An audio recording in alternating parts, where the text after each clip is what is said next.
Hallo, hier ist Muho in Osaka am 1. September 2020.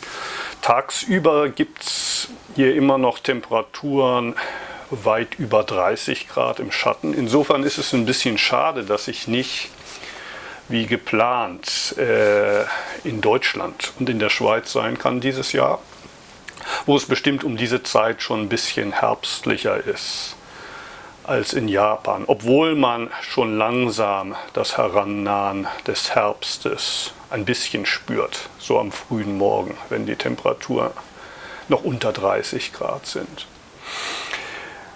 Ja, und eigentlich hätte ich ja vor 10 Tagen in Stuttgart sein sollen und vor ein paar Tagen in Bonn. Dazwischen waren auch Vorträge in Hamm, in Brühl, in Detmold, in Buchhandlungen geplant, um ein neues Buch, das im Frühling herausgekommen ist, Der Mond leuchtet in jeder Pfütze, vorzustellen. Und diese Woche wäre ich dann in der Schweiz gewesen, im Felsentor, zum ersten Mal.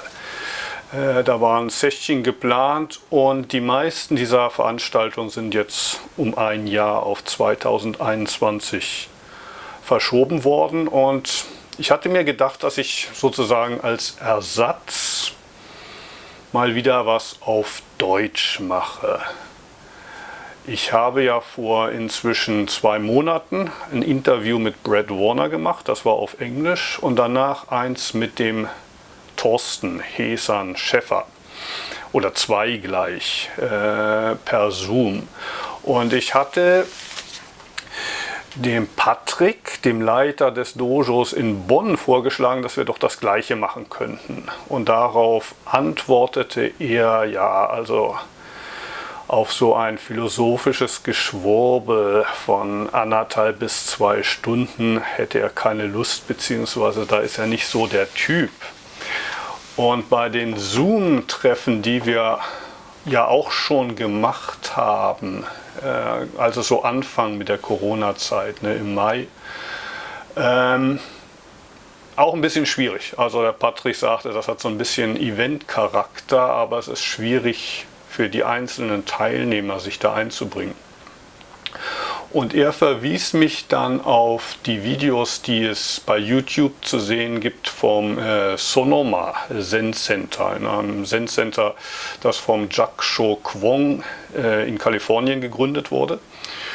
Und die haben da relativ kurze Videos, so um die 5 Minuten, wo ein Herr und eine Dame, die beide den Nachnamen Kwong tragen. Also ich weiß nicht, ob die miteinander verwandt sind und in welchem Verwandtschaftsverhältnis die unter Umständen mit dem Gründer Jack-Sho Kwong stehen. Aber die sitzen da zusammen beim Tee und unterhalten sich über verschiedene Themen, die ja, mit Zen oder Gott und der Welt zu tun haben.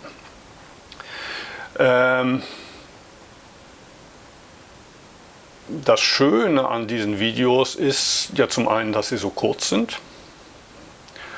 Zum anderen, da ist eine gewisse persönliche Atmosphäre, die dadurch entsteht, dass da 2 tatsächlich zusammensitzen am Tisch und gemeinsam diesen Tee trinken.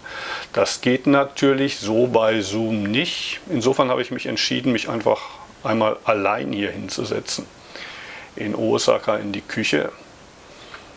Und die alte Kamera, die ich bis vor einigen Jahren häufiger verwendet habe, jetzt mal wieder zu verwenden, die hat den Nachteil, dass sie sich immer nach ungefähr 12 Minuten oder so abschaltet. Nicht, weil die Karte voll ist, sondern weil offenbar das Format, mit dem sie diese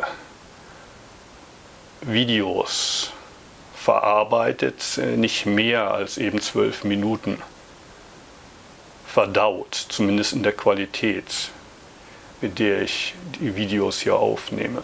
Das kann natürlich jetzt auch ein Vorteil sein, beziehungsweise ich versuche das als einen Vorteil zu begreifen, indem ich versuche, mich auf immer 10 Minuten maximal zu beschränken.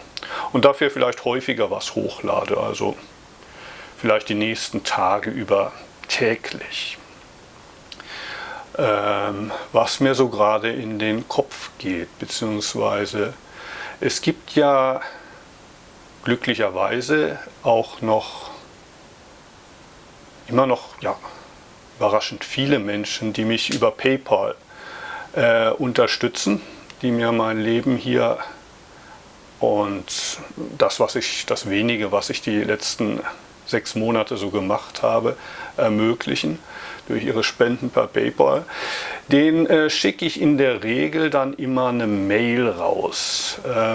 Manchmal dauert das 2, 3 oder sogar 4 Wochen, bis ich dazu komme. Und viele von den Spendern reagieren dann auch nicht weiter drauf, beziehungsweise die spenden dann vielleicht den nächsten Monat wieder. Aber es gibt dann auch immer wieder, die mir auf diese Mail wieder eine freundliche Antwort schreiben und dann zum Teil auch Fragen stellen. Ne? Auf solche Fragen möchte ich auch eingehen in den folgenden Videos. Beziehungsweise ich möchte ein Buch vorstellen, auf das ich auch bei Twitter kurz eingegangen bin, Brüste und Eier von Kawakami Mieko.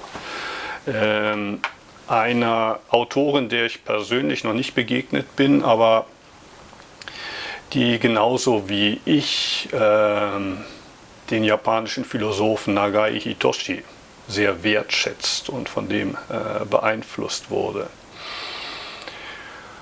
Okay, ich werde jetzt erstmal abschalten, denn ja, jetzt habe ich schon 7 Minuten geredet und morgen kommt dann das nächste Video. Bis dann. Tschüss.